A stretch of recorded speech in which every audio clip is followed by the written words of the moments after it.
ખેડૂત ભાઈઓ, આપણી જીરાની ઉપજ અને જીરા ઉપજની બજાર સ્થિતિ. હવે આપણી જીરા ઉપજની બજાર સ્થિતિનો માહોલ અને ચિત્ર કેવું છે? તો જીરાની ઉપજની આપણી બજાર સ્થિતિનો માહોલ અને ચિત્ર જે કાંઈ છે એ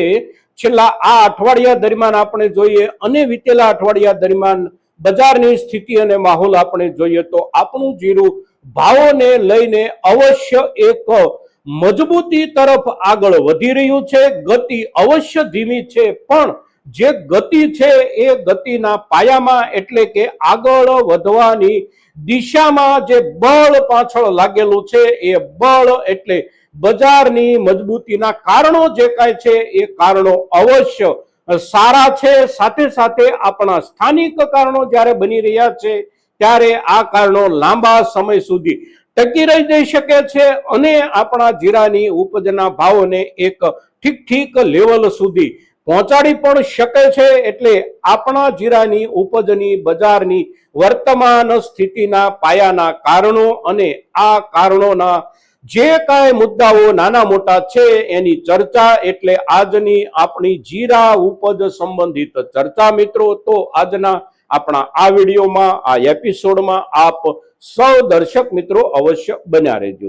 નમસ્કાર ખેડૂત મિત્રો, જય કિસાન, જય ભારત। ખેડૂત ભાઈઓ, આજે તારીખ છે 19 જુલાઈ 2026 અને વાર છે રવિવાર। રવિવારનો દિવસ છે એટલે માર્કેટિંગ યાર્ડોમાં આજે રજાનો દિવસ છે અને આપણે જે કાંઈ ચર્ચાઓ કરીએ છીએ નિયમિત રીતે એ ચર્ચાઓ એટલે આપણે રોજે રોજના બજાર ભાવની ચર્ચાઓ નથી કરતા। આપણે જે કાંઈ ચર્ચાઓ કરીએ છીએ એ ચર્ચાઓ એટલે બજારની સ્થિતિ, બજારના વલણો, બજારનું ચિત્ર અને એના આધારે આવનારા સમયના આપણને સમજાતા સંકેતોની આપણે ચર્ચા કરતા હોઈએ છીએ। એટલે આજે રવિવારનો દિવસ છે તો જીરાના વર્તમાન ભાવ જે કાંઈ છે એની માહિતી આપ સૌને આપવાની સામાન્ય રૂપમાં પણ જરૂર નથી હોતી, એટલા માટે કે આપ સૌની પાસે એ માહિતી અવશ્ય પૂરતી હોય છે કે ગઈકાલે શનિવારના દિવસે આપણા જીરાના બજાર ભાવ શું હતા। પણ આપણે જે ચર્ચા કરવી છે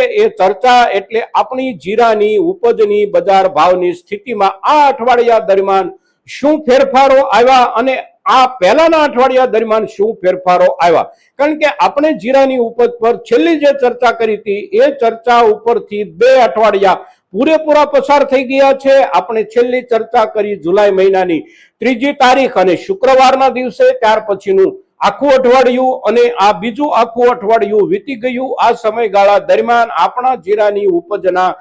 ભાવોમાં આપણે 3જી જુલાઈથી લઈ અને ગઈકાલ સુધીના ભાવોનું લેવલ જોઈએ તો કોઈ પણ વર્ગમાં ઘસારો નથી બેઠો, સુધારો અવશ્ય બેઠો છે અને બેઠેલા સુધારાને આપણે જોઈએ તો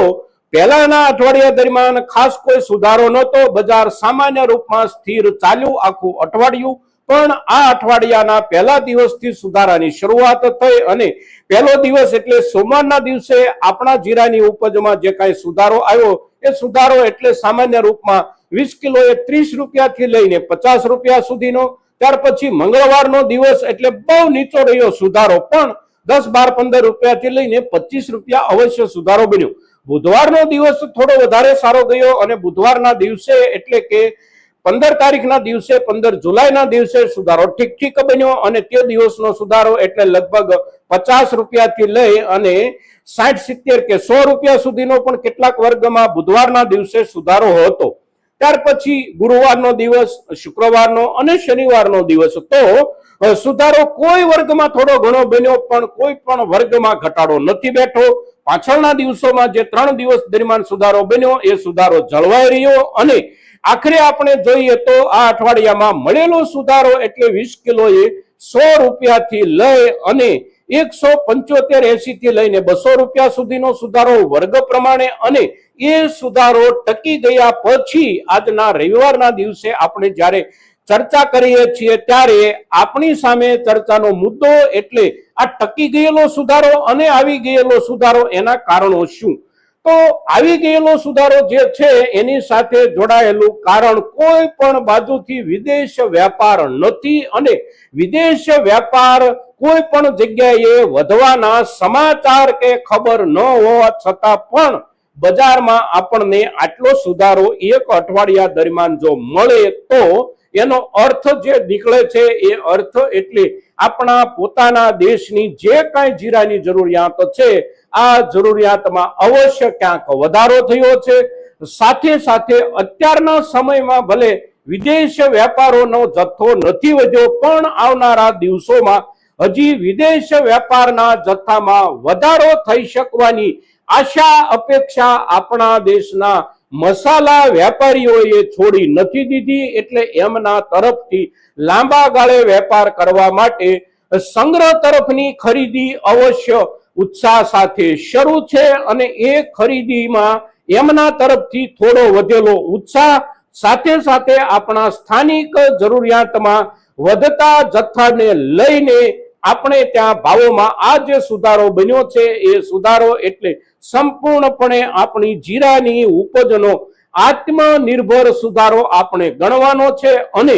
જે સુધારો કોઈ પણ પ્રકારની ઘટના કે દુર્ઘટનાના આધારે ન બન્યો હોય એટલે કે આંતરરાષ્ટ્રીય પ્રવાહો કે આંતરરાષ્ટ્રીય કોઈ ઘટના દુર્ઘટનાના આધાર વિના જ ધીમે ધીમે સુધારો કોઈ પણ ઉપજમાં આપણને જ્યારે મળે ત્યારે આ સુધારો અવશ્ય ટકી જતો હોય છે અને એની સાથે જોડાયેલા કારણો એટલે આપણા પોતાના દેશની વપરાશમાં થયેલા કોઈને કોઈ વધારાના આધાર પર બનતો સુધારો એટલે આગળના સમયમાં પણ આ સુધારો અવશ્ય થોડો ઘણો આગળ વધી શકવાના સંયોગો અને સંકેતો પણ એમાંથી આપણને અવશ્ય મળે છે મિત્રો। તો અત્યારે આપણી જીરાની ઉપજના ભાવનું લેવલ જે કાંઈ બન્યું છે એ લેવલ હવે આગળના દિવસોમાં આપણને અવશ્ય કાં તો આ જગ્યાએ કેટલાક દિવસ એટલે કે એકાદ બે અઠવાડિયા માટે ટકી ગયેલું જોવા મળી શકે અને ત્યાર પછી પાછું ફરી એકાદ બે અઠવાડિયા માટે સામાન્ય રૂપમાં સુધારા તરફ જતું પણ જોવા મળી શકે અથવા તો આવતા અઠવાડિયાથી એટલે કે સોમવાર મંગળવારથી બજારમાં આવકો થોડી ઘટે અને થોડી વિશેષ પ્રમાણમાં ઘટે। સામે આપણા દેશના જુદા જુદા વિસ્તારો તરફથી જે કાંઈ ખરીદીઓ હોય એ ખરીદીઓમાં થોડા ઘણા વધેલા પાછળના દિવસોના જથ્થા પછી પણ નવી ગ્રાહકી વધે તો અવશ્ય નજીકના દિવસોમાં એટલે કે આવતા અઠવાડિયામાં કે ત્યાર પછીના અઠવાડિયામાં પણ આપણને સામાન્ય રૂપમાં સુધારો જોવા મળી શકે છે। પણ આ સુધારો અને સુધારાનો બેઝ જે છે એટલે કે સુધારાની બુનિયાદ જે છે એ બુનિયાદ એટલે આપણા પોતાના દેશની જરૂરિયાત અને લાંબા ગાળે વિદેશ વેપારની ઉજળી શક્યતાઓની આશા અપેક્ષાઓ આપણા વેપારી સમુદાયની જે છે એ આપણને એક વિશ્વાસ હજી પણ અવશ્ય આપે છે કે આપણા જીરાની ઉપજના ભાવોમાં સુધારો અવશ્ય બનશે અને જે કાંઈ સુધારો બનશે એ સુધારો ધીમે ધીમે બનતો રહે અને બજારની જરૂરિયાતના આધારે બનતો રહે એટલે કે કોઈ પણ પ્રકારનો ફુગાવો કે કોઈ પણ પ્રકારનો અફવાઓનો માહોલ તૈયાર થયા વિના